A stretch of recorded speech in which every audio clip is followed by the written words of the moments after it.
오늘 여러분과 함께 읽은 우리 본문의 말씀을 가지고 고린도에서 전한 복음이라고 하는 제아의 말씀으로 은혜를 나누고자 합니다.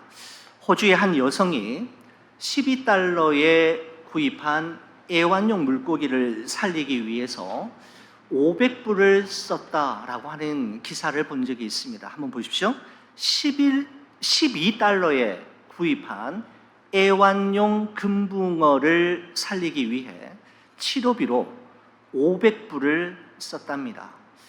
여러분, 1년 전에 구입한 애완용 금붕어가 작은 조약돌을 삼킨 후에 그 이후로는 아무것도 먹지 않고 고통스러워하고 있는 모습을 보았던 그 금붕어의 주인은 곧바로 그 금붕어를 어항에 담아 동물병원으로 달려갔고, 수의사는 그 어항에 마취제를 투약한 후에 날카로운 핀셋으로 금붕어의 목에 걸려있는 그 작은 조약돌을 빼는데 성공했다고 합니다.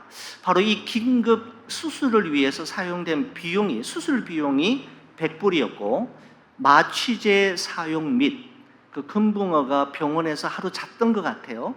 입원실 비용이 400불 포함해서 500불 비용을 치루었다고 합니다. 여러분, 이런 낭비가 어디에 있습니까? 12불짜리 금붕어를 살리기 위해 500불을 투자했다니 말입니다. 여러분, 그러나 이 주인은 12달러에 구입한 이 금붕어를 살리기 위해 500달러를 지불한 것에 대해서 조금도 아까워하거나 후회하지 않았고, 오히려 정말 자신은 가치 있는 일을 했노라며 아주 뿌듯해했다라고 하는 그 기사를 본 적이 있습니다. 그 여인에게 있어서 그 금붕어 그 이상의 의미와 가치를 가진 존재이었습니다. 저는 이 기사를 보면서 요한복음 3장 16절의 말씀이 생각이 났습니다. 여러분, 이 말씀은 바로 우리를 향한 하나님의 사랑이 어떤 사랑인지를 사도 요한이 성령의 감동하심을 따라 우리에게 전해주고 있는 위대한 고백이지 않습니까? 바로 복음 중에 복음이라고 불려지는 요한복음 3장 16절은 이렇습니다. 하나님이 세상을 이처럼 사랑하사 독생자를 주셨으니 이는 그를 믿는 자마다 멸망하지 않고 영생을 얻게 하려 하심이라. 여러분, 이 말씀을 예전에 지구촌 교회를 목회하셨던 이동원 목사님께서 이렇게 설명하신 것을 본 적이 있습니다. 그런데 이렇게 이야기합니다. 위대한 사랑의 근원은 하나님이입니다. 위대한 사랑의 대상은 세상을입니다. 위대한 사랑의 크기와 정도는 이처럼 사랑하사입니다. 위대한 사랑의 선물은 독생자, 즉 예수 그리스도입니다. 위대한 사랑의 행동은 주셨으니입니다. 위대한 사랑의 수혜자는 그를 믿는 자마다입니다. 위대한 사랑의 결과는 소극적으로는 멸망하지 않는 것이고 적극적으로는 영생을 얻는 것입니다 라고 설명한 글을 보면서 절로 고개가 끄덕여졌습니다. 하나님이 세상을 이처럼 사랑하사, 여러분, 하나님이 이 세상을 사랑하셨는데 이 세상을 사랑한 그 사랑이 어떤 사랑인가 하면 이처럼의 사랑이라는 것이죠.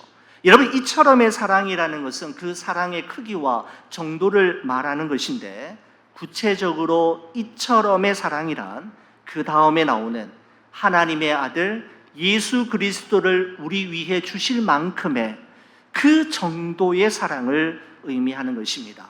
바로 하나님의 사랑이신 예수 그리스도를 만난 사도 바울은 그저 자신의 수명이 다하여 죽는 삶이 아니라 자신의 사명이 다하여 죽을 때까지 주의 복음을 전하는 복음 전도자의 삶을 살아가기 시작했던 것이죠. 이런 말씀이 있습니다. 예수가 있는 마음마다 선교사이고 예수가 없는 마음마다 선교지이다 라고 하는 표현이 있습니다. 예수님이 머물고 있는 마음마다 선교사라면 여러분과 저의 마음도 선교사라고 할 수가 있죠. 그리고 예수가 없는 마음마다 선교지이기에 바로 그곳에는 예수 그리스도의 사랑이 반드시 전해져야만 하는 것입니다. 여러분, 이런 관점에서 볼 때 세계 열방 모든 족속 모든 백성들의 마음은 예수 그리스도가 필요한 선교지라고 말씀드릴 수 있는 것이죠. 바울과 실라 그리고 디모데를 중심으로 한 제2차 선교 여행은 드로아 지방에서 보았던 마게도냐로 건너와서 우리를 도우라고 하는 그 환상을 기점으로 해서 새로운 변화의 시기를 맞이하게 됩니다. 이런 바울의 원래 계획은 아시아를 중심으로 복음을 전하는 것이었지만 마게도냐인의 환상을 통해 하나님의 계획과 하나님의 마음이 어디에 있는지, 어디를 향하고 있는지를 확인한 이후 바울 일행은 에게해를 건너 유럽 대륙으로 들어갔고 유럽 대륙의 첫 번째 성인 빌립보에서 바로 자색 옥감 장수인 루디아라는 여인과 감옥의 간수 가족을 중심으로 첫 번째 교회인 빌립보 교회가 세워지게 되었습니다. 그 이후로 데살로니가 지방으로 이동해서 야손의 가정을 중심으로 데살로니가 교회가 세워지게 되고 베레아에서 복음을 전한 이후 계속해서 아덴, 고린도, 에베소로 이동하며 그리스도의 복음을 전하고 하나님의 교회를 세우는 일에 사도 바울과 그의 일행은 쓰임을 받았습니다. 여러분, 이와 같은 여정을 바울의 2차 선교 여행 여정을 보시면 다음과 같은 지도를 통해서 쉽게 확인할 수가 있습니다. 바울이 복음을 전했던 모든 지역들이 점들로 이렇게 표시가 되어 있는 것 이런 보이십니까?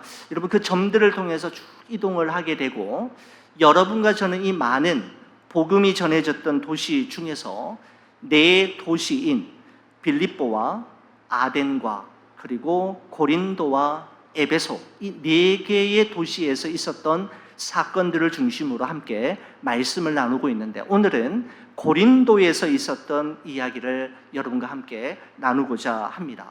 여러분, 지난 주일에 우리가 함께 나누었던 아덴, 오늘날 그리스의 수도인 아테네가 철학과 교육 그리고 예술과 문화의 중심지이었다면 오늘 여러분과 함께 살펴보게 될 이 고린도라고 하는 도시는 무역과 상업의 중심 도시이었습니다. 여러분, 그래서 그 당시에 공부를 해서 학자가 되려면 아덴으로 가고 돈을 벌어서 사업가가 되려면 고린도로 가라라고 하는 말이 공공연히 사람들의 입을 통해 전해지고 있을 때였습니다.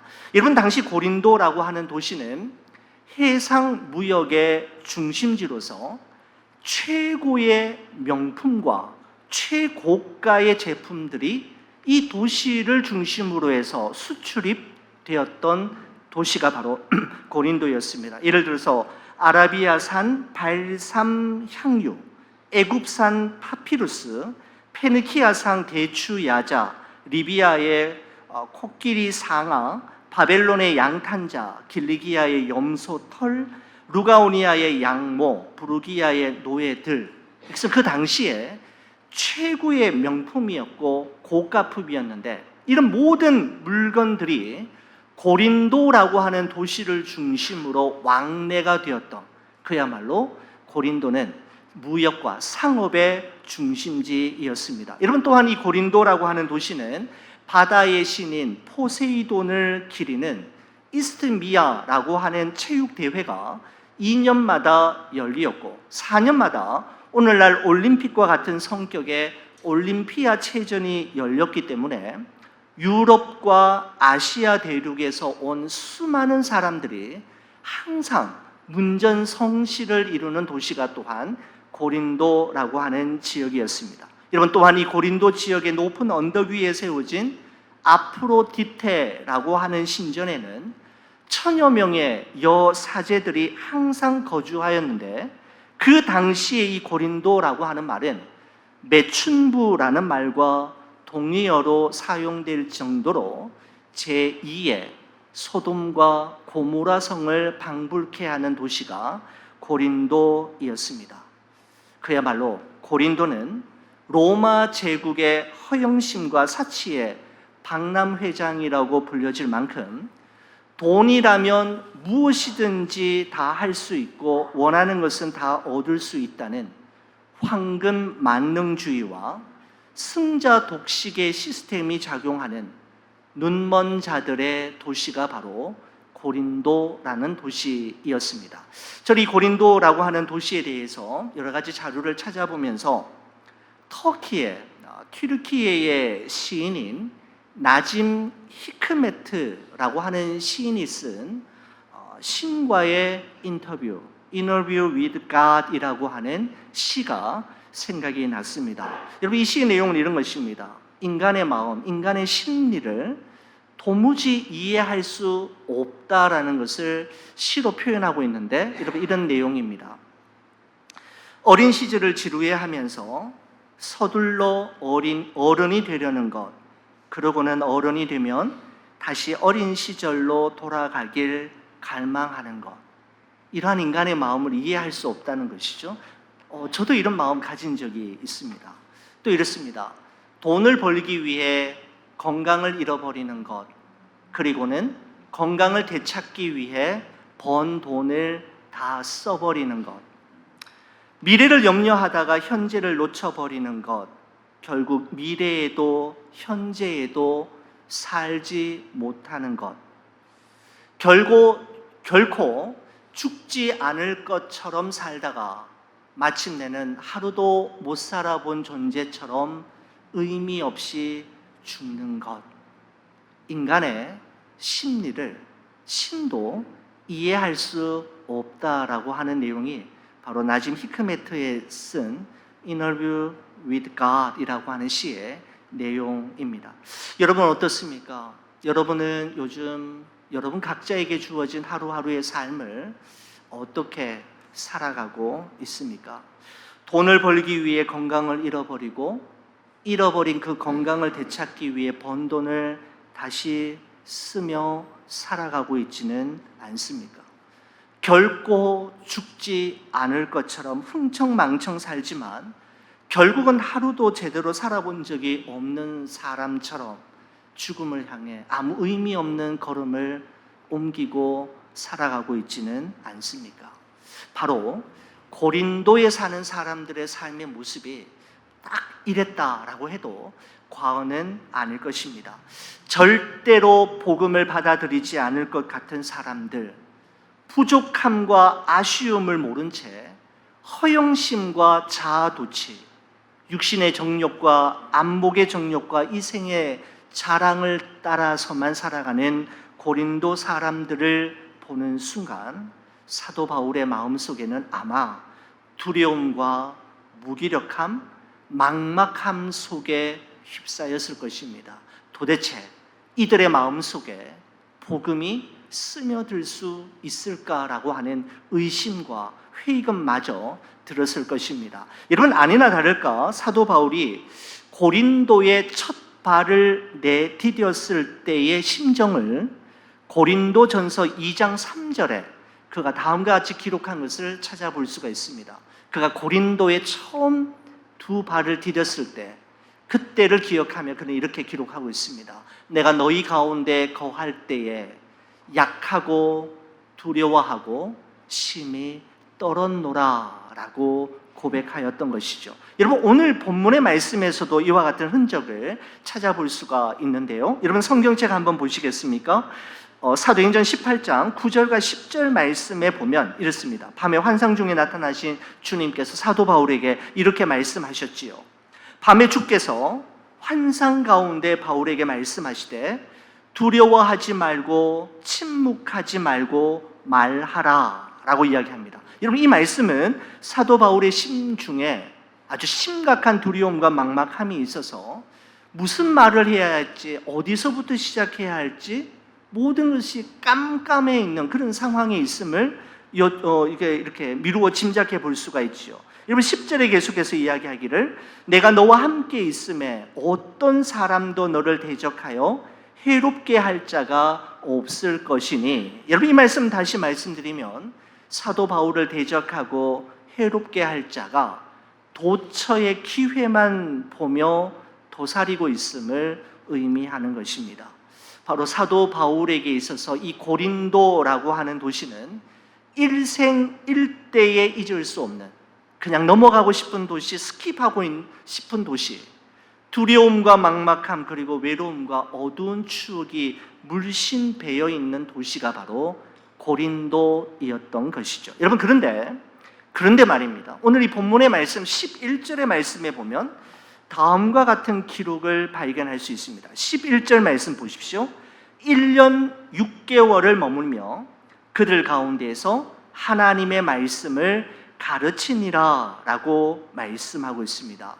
여러분, 사도 바울은 로마에서 순교하기까지 1차, 2차, 3차 선교 여행을 하면서 한 도시에 오랫동안 머물렀던 적이 없었습니다. 계속해서 이동하면서 복음을 전했던 그가 고린도에서만큼은 그토록 막막하고 두려움이 많았고 외로움과 어두운 추억이 많은 고린도에서만큼은 더 오래 머물렀던 것이죠. 1년 6개월 동안 그곳에 머무르면서 하나님의 말씀을 전했다라고 기록하고 있습니다. 여러분, 사도 바울은 어떻게 자신 안에 내재되어 있는 두려움과 막막함을 극복하고 무려 1년 6개월을 고린도에 머물면서 복음을 전하고 하나님의 말씀을 가르칠 수 있었던 걸까요? 하루빨리 떠나고 싶은 도시였고 어서 지나가고만 싶었던 도시였는데 어떻게 이곳에서 1년 6개월 동안 사역할 수 있었던 걸까요?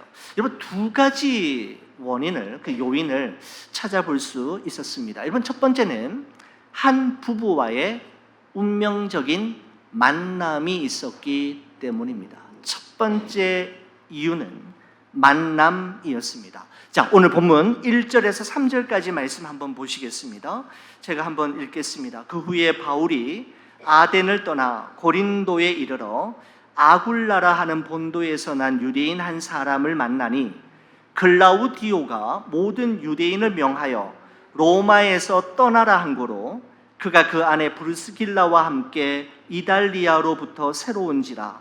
바울이 그들에게 가매 생업이 같음으로 함께 살며 일을 하니 그 생업은 천막을 만드는 것이더라 라고 말씀하고 있습니다.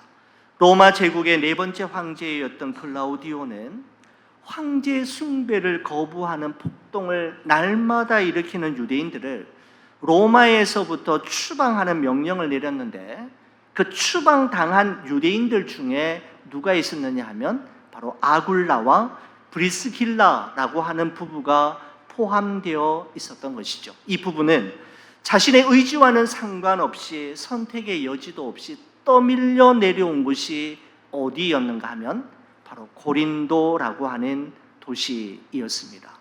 여러분, 그러나 하나님의 역사하심과 개입하심은 더 이상의 선택의 여지가 없을 때, 그리고 인생의 마지노선에서부터 시작된다라는 사실을 우리는 이 말씀을 통해서 확인할 수가 있습니다.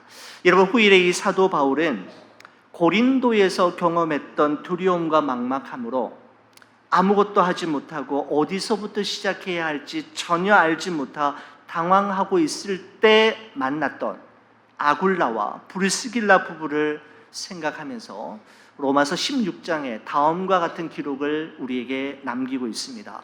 내가 그리스도 예수 안에서 나의 동력자인 브리스가 바로 브리스길라와 동일한 인물입니다. 브리스가와 아굴라에게 문안하라.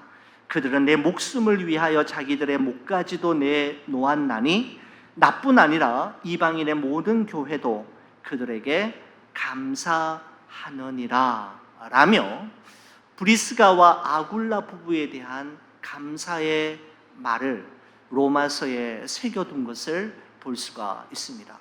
여러분, 그렇습니다. 사도 바울의 마음속에, 그의 기억 속에 아굴라와 브리스길라 부부는 어려울 때 힘과 의지가 되어 주었던 사람들이고, 바울이 고린도에서 1년 6개월 동안 머무르며 하나님께서 그에게 맡겨주신 사명과 소명을 감당할 수 있도록 도움을 주었던, 사도 바울의 기억 속에서는 영원히 잊혀지지 않는, 소멸되지 않는 소중한 부부의 이름이었습니다.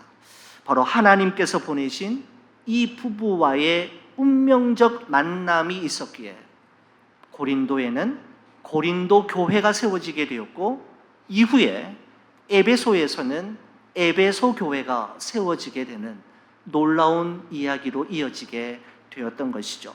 여러분, 아굴라와 브리스길라 부부 역시 마찬가지였습니다. 로마에서 아무런 준비도 없이 갑자기 강제로 추방되어 나올 때에는 정말 두 부부의 마음속에는 두려움과 막막함이 가득했지만, 신실하신 하나님께서는 고린도에서 바울과의 만남을 통해 자신들이 이제부터 무슨 일을 해야 할지, 어떤 일을 위해 자신의 삶을 드려야 할지를 발견하게 되었고, 바로 그 바울과 함께 고린도 교회와 에베소 교회를 세우는 일에 귀하게 쓰임받게 되었던 것이죠. 여러분, 어떻게 생각하십니까?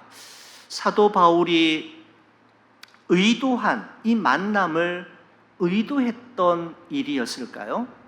이 부부가 이 만남을 계획하고 미리 예상했었던 걸까요? 여러분, 그렇지 않습니다. 바울이 의도한 것도 아니었고 이 부부가 계획한 것도 아니었습니다. 그러면 어떻게 된 일일까요? 여러분, 이런 관점에서 볼 때 저는 우리 그리스도인의 삶을 능동태가 아니라 수동태라고 표현할 수 있을 것 같습니다. 우리의 삶은 능동태가 아니라 수동태입니다.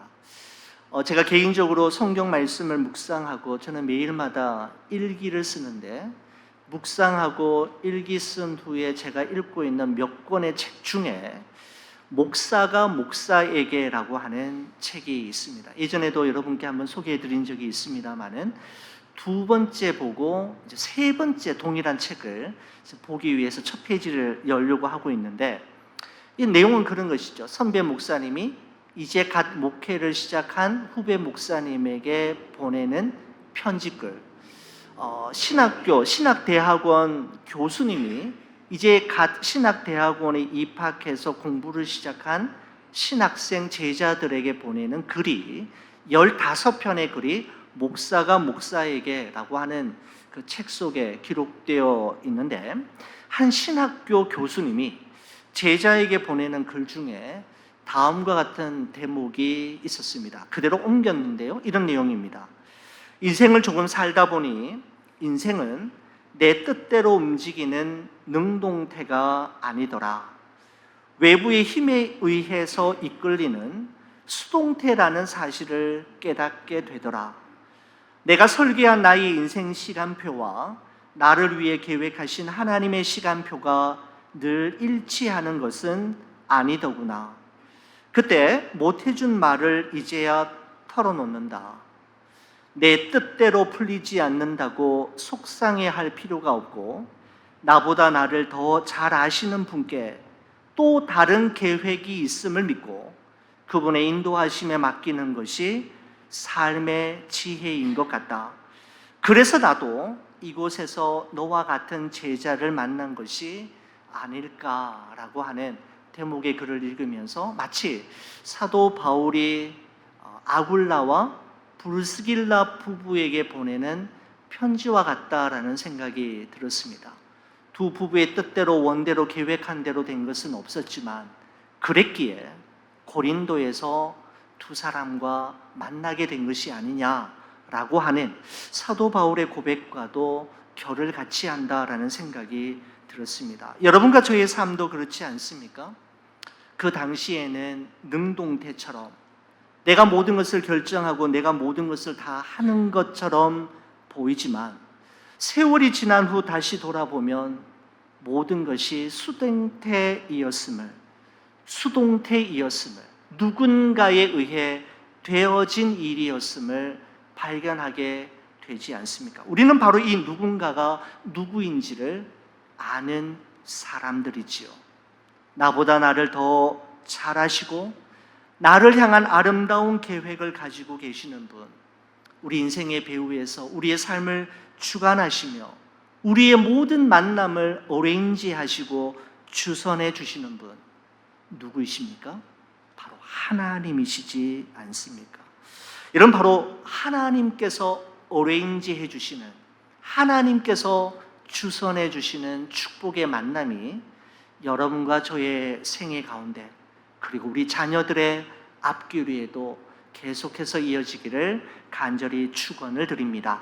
여러분, 그렇습니다. 단 하루도 버틸 수 없을 것만 같았던 황금 만능의 도시 고린도, 정말 숨이 턱턱 막힐 것만 같은 우상 숭배와 방탕한 문화가 가득한 소돔과 고모로와 같은 도시 고린도에서 사도 바울이 1년 6개월 동안 머물면서 담대히 복음을 전하고 하나님의 말씀을 가르침으로 마침내 고린도 교회를 세울 수 있었던 첫 번째 이유는 만남이었습니다. 여러분, 그렇다면 또 한 가지 이유가 있었는데, 두 번째는 바로 말씀이었습니다. 만남과 말씀이 이와 같은 일을 가능케 했다라는 것이죠. 여러분, 9절 10절 말씀 한번 보시겠습니까? 밤에 주께서 환상 가운데 바울에게 말씀하시되 두려워하지 말고 침묵하지 말고 말하라. 내가 너와 함께 있음에 어떤 사람도 너를 대적하여 해롭게 할 자가 없을 것이니 이는 이 성중에 내 백성이 많음이라 하시더라 라고 되어 있습니다. 바로 이와 같은 하나님으로부터 주어지는 말씀, 약속과 위로와 계획의 말씀, 그리고 하나님과의 은밀한 사귐이 있었기에 11절 말씀이 기록될 수 있었습니다. 11절 보십시오. 1년 6개월을 머물며 그들 가운데에서 하나님의 말씀을 가르치니라 라고 말씀하고 있습니다. 9절과 10절이 있었기에, 하나님의 말씀이 그에게 주어졌기에 그는 11절의 삶이 가능했던 것이죠. 이런 관점에서 볼 때 9절과 10절이 기록되지 않았다면 11절은 결단코 기록될 수 없었을 것입니다. 여러분, 이 말씀은 우리로 하여금 모세가 죽은 이후에 하나님께서 여호수아에게 하셨던 말씀을 생각나게 하지 않습니까? 우리 여호수아 1장 5절과 6절 말씀인데요, 이 말씀은 저와 함께 같이 한번 읽어주시겠습니까? 내 평생에 너를 능히 대적할 자가 없으리니 내가 모세와 함께 있었던 것 같이 너와 함께 있을 것임이니라. 내가 너를 떠나지 아니하며 버리지 아니하리니 강하고 담대하라. 너는 내가 그들의 조상들에게 맹세하여 그들에게 주리라 한 땅을 이 백성에게 차지하게 하리라. 아멘. 그렇습니다. 여호수아는 바로 이 하나님의 약속의 말씀 하나 붙들고 모세를 이어 이스라엘 백성들을 이끌고 요단강을 건너며 여리고 성을 무너뜨리며 마침내 가나안 정복 전쟁을 완성할 수 있었던 것이죠. 하나님의 말씀이 그와 같은 일을 가능케 했던 것입니다. 여러분, 성경 주석가로 잘 알려진 매튜 헨리라고 하는 목사님이 계시는데, 그분은 이렇게 말씀하셨습니다. 성경은 하나님이 우리에게 보내신 편지이다. 기도는 우리가 하나님께 보내는 편지이다 라는 말씀으로 성경과 기도가 무엇인지를 우리에게 참 간결하게 잘 설명해 주고 있다라는 생각이 들었습니다. 단 하루도 견딜 수 없을 것만 같았던 고린도에서의 삶, 그냥 스킵하고 그냥 지나가기를 바랬던 고린도에서의 사역이었지만 그에게는 하나님이 어레인지해 주신 만남이 있었고 하나님의 말씀이 그에게 끊임없이 공급되어짐으로 말미암아 그 만남과 말씀으로 1년 6개월을 하나님의 뜻대로 귀하게 사역을 감당할 수 있었고, 고린도 교회가 탄생하게 되었고 이어서 에베소 교회가 탄생하게 되는 계기가 되었던 것이죠. 사랑하는 우리 교회 여러분, 우리 인생의 배후에서 만남과 말씀으로 우리의 가야 할 길을, 그리고 우리가 행할 길을 날마다 가르쳐 주시고 이끌어 주시는 신실하신 하나님, 실수하지 않으시는 하나님, 그분과 함께 7월 한 달도 동행하시는 여러분과 저의 삶이 되기를 주의 이름으로 간절히 축원을 드립니다. 기도하시겠습니다. 하나님 아버지, 감사합니다. 오늘도 주신 말씀을 우리의 마음에 새기며 이 약속의 말씀을 붙잡고 이 7월 한 달을 살아가기를 원합니다.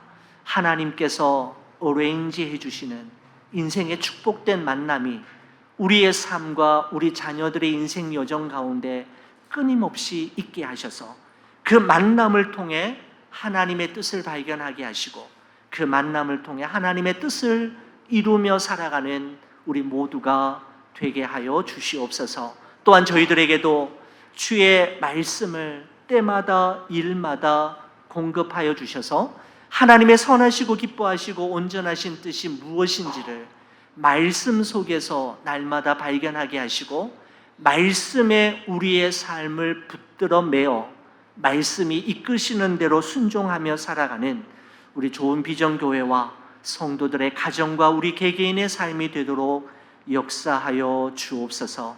신실하신 하나님, 실수하지 않으시는 하나님, 그 하나님과 함께 동행하는 7월이 되기를 간절히 소원하오며 예수 그리스도의 이름으로 기도 올리옵나이다. 아멘.